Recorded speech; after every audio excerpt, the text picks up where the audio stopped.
You ask Tiger to solve. This deals with linear equations with one unknown. The final result is x equals 43. Let's solve it step by step. Simplify the expression. Simplify the arithmetic. Group all constants on the right side of the equation. Subtract 94 from both sides.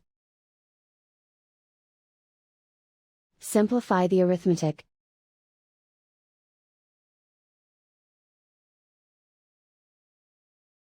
Isolate the x. Divide both sides by 2. Simplify the fraction. Find the greatest common factor of the numerator and denominator. Factor out and cancel the greatest common factor. And so the final result is x equals 43.